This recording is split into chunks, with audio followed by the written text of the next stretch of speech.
Leaving the police was by far the best choice I ever made. And funny enough, joining the police was actually one of the best things I ever did because of how it managed to shape my life to get to the position and the point I am now.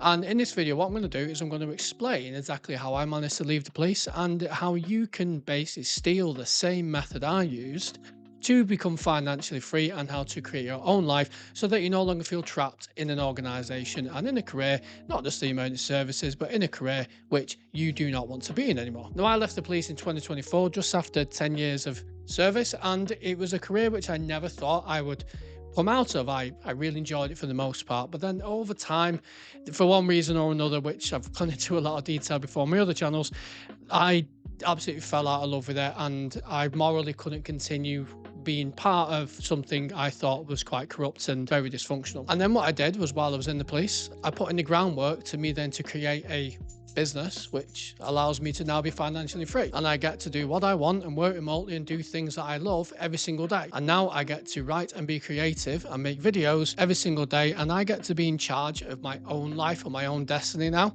rather than have someone else tell me what I need to do. And even though it was difficult, the fundamental ideas aren't actually that difficult to implement. So in order to become financially independent, I had to do three things. Okay, now the first one is I created a product. Now for me, it was writing, it was books, it was making YouTube content. For you, it can be something different. What do you like to do? And most importantly, what is there a need for in the world? Now, this is a really important point. So the problems I solved with my books and my content is education and entertainment. If you just create something because you like it and nobody really wants it and nobody's going to buy it, it's harder to convince the market that this is a product what they need, rather than you fulfilling an existing need in the market, if you get me.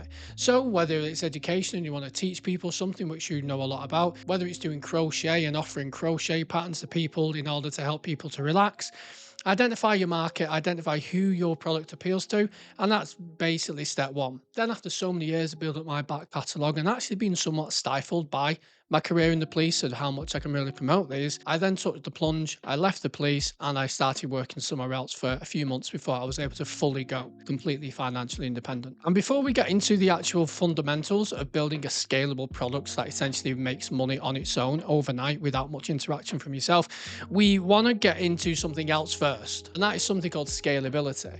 You don't just want to be a one trick pony. You don't just want to have one product which basically does everything what you have. You want to make it scalable so that if you're a writer like me, you can write multiple books. If you make online content, you can make online content stuff, but you also want to have a product line. Now, that product line doesn't have to be necessarily clothing or anything like that. It can be multiple videos, it can be multiple products. It can be things which feed into each other, which fulfill the need of the market which you have stepped into. So for example, if it's education, you can have different courses for different needs. So for example, in my video course, I have modules for business, I have modules for mental health, sleep, setting boundaries with the job, etc. It's scalable. I could create more courses, I can create more videos, I can write more books. It's all scalable. With yourself, if you know that there's a product which people want, then you can make more of that product in different ways, different variations of the product, different products which fit into that market, which fulfill a different need. For me, once I'd left the police, because I already built quite a good fan base anyway, based off the other work I was doing, I already had that market who I could then release my best-selling book to about the police, which was this one, which earned me around £6,000 when it was first released and still continues to sell quite well. But the only reason why the book has done so well is because of all the effort I put into building that fan base first. If you just release a product and no one knows about it, then you're not going to sell anything. So you have to identify the market, you have to establish yourself in that space, and then when it comes to releasing your product, you know that the fan base is already there and those people already know you, they like you, and they trust you enough